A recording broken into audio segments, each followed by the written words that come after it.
He's the head coach of the Nuggets, kind enough to join us early. He's George Karl, fresh off the win over the Clippers. Boy, I sure am glad you beat the Clippers. I'd hate to have you waking up after you lost.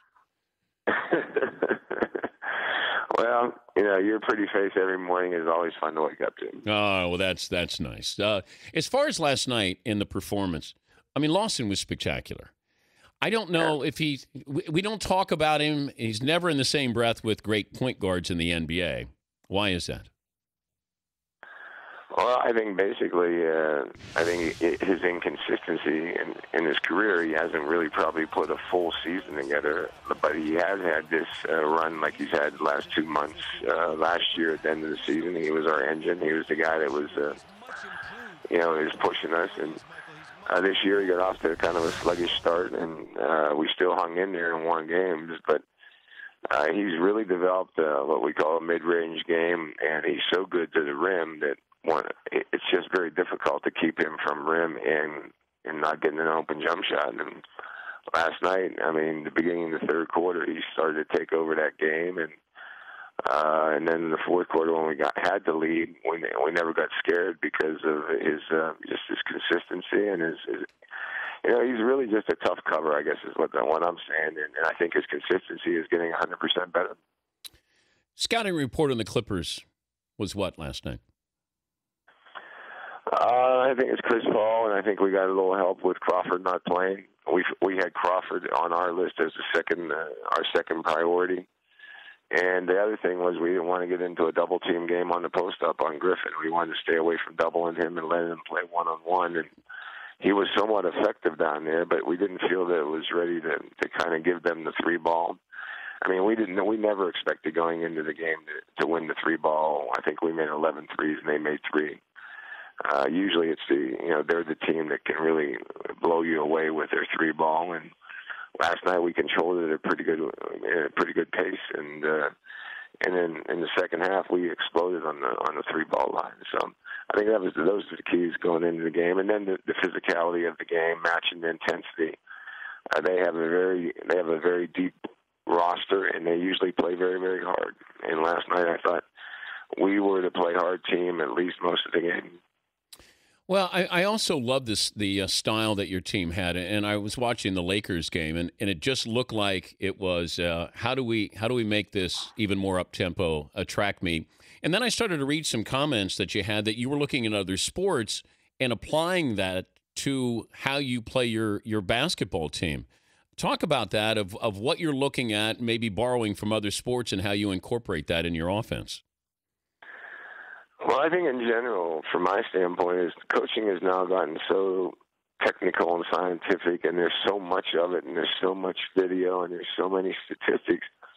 And basically, the reality of coaching is when you play 5-on-5 basketball, it is very difficult to beat the defenses and the scouting reports and the preparation and the tendencies that we know teams have. And so what we're trying to do is play before those things can be settled into.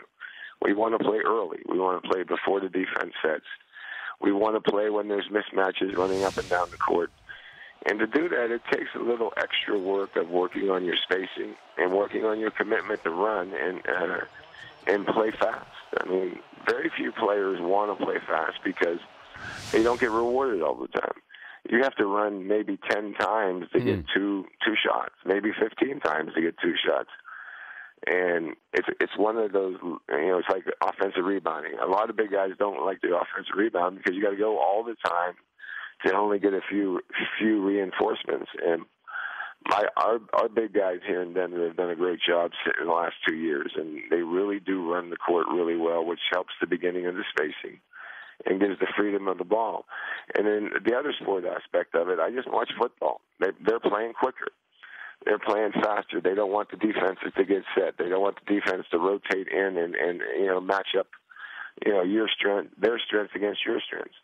And we're kind of trying to play not against the strength of a good defensive team. And the weakest part of a defensive team normally is in transition. And then I watch a soccer team like Spain play, and so much of their game is they don't hold the ball. They ping the ball around and they make quick decisions, and I'm sure they have great plays and great actions. But it basically is don't let the defense feel like they can zone in on you because you're making quick decisions. And those are just some of the things I think we've stolen from the University of Oregon, their mentality of playing so fast and so quick. And the Spanish soccer team is playing. I mean, I don't know a lot about soccer, but most soccer seems to be you kick it in and you try to play off the rebound and see what happens. And the midfielder has got to make a great decision, and it's a one-pass offense most of the time. Spain plays, it's like a 6 or 7 pass offense. But do you have your guys watch soccer? I've talked to our guys about soccer and some of the European guys on our team. I talked to Gallo about the Italian team, and we had Rudy Fernandez last year, and we talked about that around the players. But we've never talked about it. You should show them, though. In front of the team, no. You should show them, George, because watching you guys against the Lakers, it was, just like you said, you were going to take advantage of the Lakers' lack, their inability to get back transition, and it seemed like it was pass, layup, if it was even that. So I think that they would be surprised at how close they resemble what you see some of these great soccer teams do. Right. Maybe we'll use that technique maybe in the playoffs somewhere along the way. There you go. But when you were against, what was the game plan against the Lakers? Just run them? The Laker game is just totally trying to get attack, and we wanted to get 80 paint touches, and what we mean by touches is the ball penetrates into the paint, where the ball somehow touches the paint before you take a shot. And I think we got like 72 in the game, and so many of them were fast break baskets, and with LA right now, they have a tendency that they're shooting the ball on the perimeter line, and we wanted to try to make sure we rebounded and ran on every perimeter jump shot. And if that meant leaking out a little bit, as Kobe Bryant says, we cheated a little bit on our running game. But you could. There are certain guys on the court that don't have a very high percentage to rebound the basketball. And so we let those guys have the freedom to make this decision to get ahead of the ball as fast as possible. So, and we love our point guards do a great job. Andre Miller, I think, is the best basketball player other than maybe I've seen other than Steve Nash at throwing the ball over the defense and up the court before the defense can get back. It's pretty high praise there.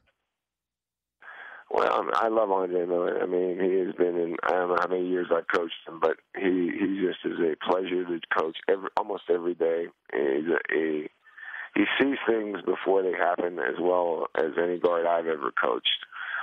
I've seen Stockton, and I've seen Magic, and I've seen Nash. Those guys all do the same thing, but even I just think Andre just makes it so much fun to coach a team because he makes whatever you want to do, he makes it look good, and he makes you look good. Well, I appreciate you getting up, and I was fascinated by that philosophy that we're looking at Oregon's offense, we're looking at soccer, we're looking at the Patriots' offense, and incorporating that into the NBA. And I think that's what makes your team such a nightmare matchup for somebody in the playoffs because it's just different than what we've seen with other teams.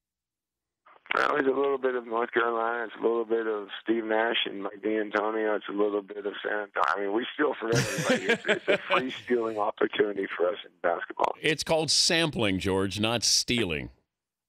Sampling? Okay, I got that. I remember that.